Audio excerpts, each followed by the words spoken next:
का जवाब दीजिए। क्या आपको लगता है यूपी की जनता को पैसा मिल रहा है? क्योंकि एटीएम बंद है, लोग शहर में घूम रहे हैं एटीएम की लाइन देखने के लिए कि जहां लाइन दिखती है लोग जाके खड़े हो जाते हैं कि शायद यहाँ पैसा मिल जाए। ऐसी परिस्थिति क्यों है लखनऊ? देखिए, सबसे पहले तो मैं मीडिया के लोगों को बधाई दूंगा कि जो परिस्थिति का निर्माण हुआ यह शायद आम जनता नहीं जानती थी, लेकिन यह भारतीय जनता पार्टी ने स्टिंग ऑपरेशन नहीं किया, यह मीडिया के लोगों ने स्टिंग ऑपरेशन किया। और विशेष रूप से मैं आज तक को धन्यवाद दूंगा कि इसी प्रदेश में बहुजन समाजवादी पार्टी के जिला अध्यक्ष नोट बदली के आरोप में आरोपित होते हैं और मीडिया ने स्टिंग ऑपरेशन किया। ऑपरेशन का जिक्र भी और हमने इसको संसद में भी जिक्र किया।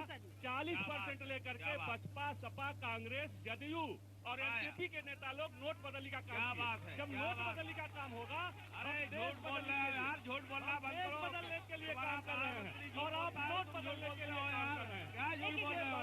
इस देश और प्रदेश के जनता के साथ क्या मजाक हो सकता है? इससे बड़ा मजाक क्या हो सकता है? और आज भी मैं देहात क्षेत्र से निर्वाचित होकर के आता हूं और 170 जनपद जो पूरे देश के सर्वाधिक पिछड़े जनपद है, मैं संतकबीर नगर के साथ गोरखपुर और अंबेडकर नगर का भी प्रतिनिधित्व कर रहा हूं। अभी मैं गांव होकर के आया हूं। गांव में किसी भी किसान को, किसी भी नौजवान को कांग्रेस के लोगों को सबसे अधिक पीड़ा कांग्रेस के लोगों का है। क्यों? क्योंकि उनके जुराज, जो उनके लोकतांत्रिक जुराज राहुल भाई हैं, राहुल भाई का सारे उनके परिवार का पैसा, सारे राहुल भाई के लोगों का पैसा आज जब्त जो हो रहा है, आज जो इसलिए वो छटपटाहट है। और हमारे प्रधानमंत्री जी तो सीधा ठोक के कहते हैं कि आज 2.5 साल में हमारे ऊपर कोई 2.5 रुपए का आरोप लगा दे।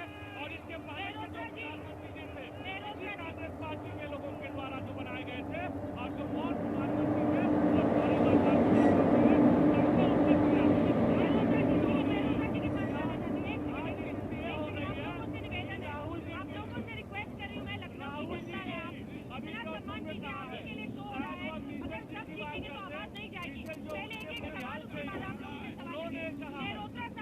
आपने तो प्रधानमंत्री को 50 दिन दे दिए ना, तो इंतजार करेंगे पूरे 10 दिन अभी देखने के लिए। देखिए, पूरे देश में कोहराम मचा हुआ है। लोगों को उन गरीबों के आंख का आंसू दिखाई नहीं पड़ रहा है, लोगों को धूप दिखाई नहीं पड़ रही है। जाकर के देखिए, गरीब बस्तियों में लोग भूखे सो रहे हैं, गरीब बस्ती में खाना नहीं है, मजदूर खाना नहीं खा पा रहा है, सो रहा है। इनको उनकी आंख के आंसू दिखाई नहीं पड़ रहे हैं। बिना किसी तैयारी के इन्होंने नोटबंदी करने का काम किया है। आज गरीब आदमी की रोटी छीनने का काम किया है, पेंशन बढ़ाने का काम किया है।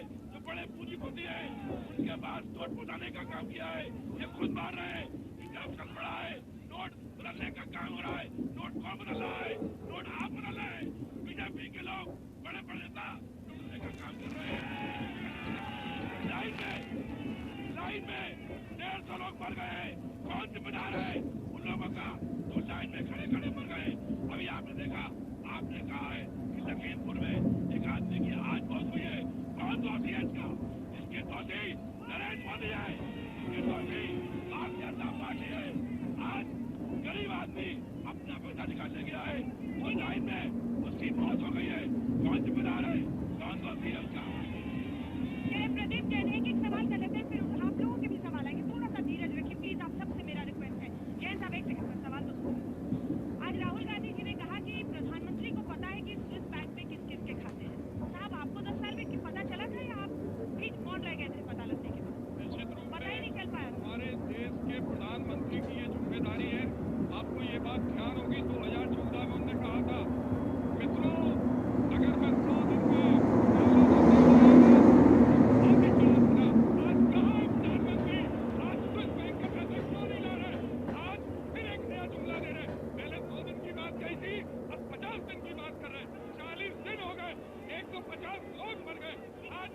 मोदी भक्त है और समझ लें कि जिन गरीब लोगों के लिए प्रधानमंत्री लाइन में खड़ा करवा के मरवा रहे, वो अच्छा नहीं कर रहे। जुमले से ये देश नहीं चलता।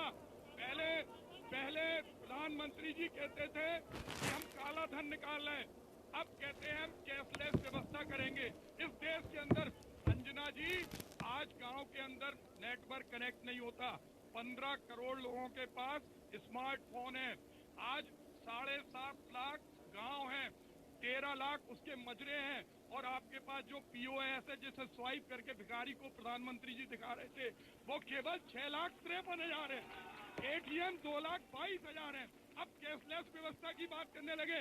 अब जब काला धन स्विस बैंक से नहीं निकाल पाए, अडानी, केवल अडानी के ऊपर 78,000 रुपए का कर्जा, 78,000 करोड़ का कर्जा है, और पूरे देश के किसानों पे 65,000 करोड़ का कर्जा है। कर्जा माफ नहीं कर सकते, लेकिन कॉर्पोरेट हाउस के 1,12,000 करोड़ रुपए माफ कर सकते हैं। ये जुमले वाली, ये प्रवचन वाले, ये प्रधानमंत्री इस देश को रसातल में ले जाएंगे। आज उन्होंने निश्चित रूप से, पटेल मेरी पूरी बात हो जाने दीजिए, पूरी बात।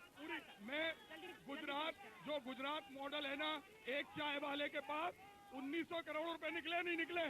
चाय वाले के पास 1900 करोड़ रुपए निकले। एक साहे के पास 13,500 करोड़ रुपए निकले। गुजरात मॉडल गूगल में सबसे ज्यादा सर्च हुआ कि काला धन कैसे सफेद करें। उस गुजरात मॉडल का आज पूरे देश के लोगों ने हाल प्रचार हुआ, नहीं हुआ? एक सेकंड।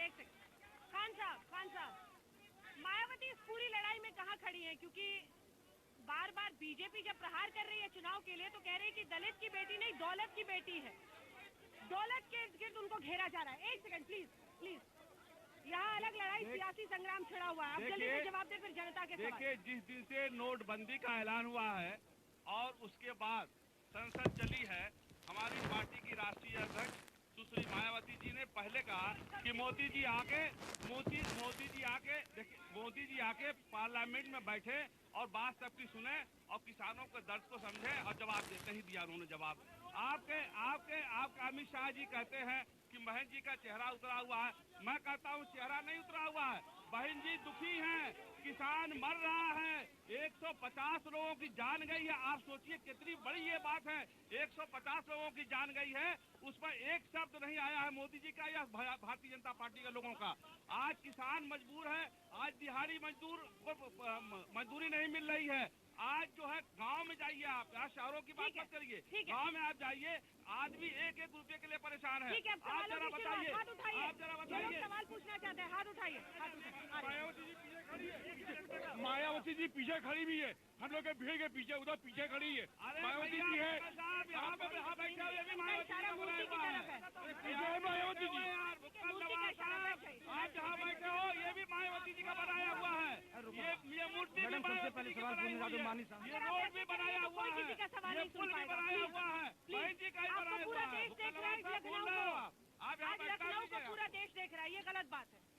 प्लीज आप सबसे मेरा निवेदन है, थोड़ी सी मर्यादा रखिए बहस की, पूरा देश आपको देख रहा है। मैडम, सबसे पहले मैं माननीय सांसद जी से, भाजपा के सांसद जी से बात करना चाहता हूँ कि गांव में किसानों के पास जाके देखिए, जिनके पास खाने को कुछ नहीं है, जिनकी लड़कियों की शादी कर रहे हैं बेचारे, कुछ उनके पास कुछ भी नहीं रहा, बर्बाद हो गए। इनसे बात कीजिए, जवाब दीजिए इस पर। बद इंतजामी मैं विनम्रता पूर्वक कहना चाहूँगा मेरे नौजवान भाई कि मैं खुद एक किसान परिवार का हूँ, और मैं अभी गांव से होकर के आया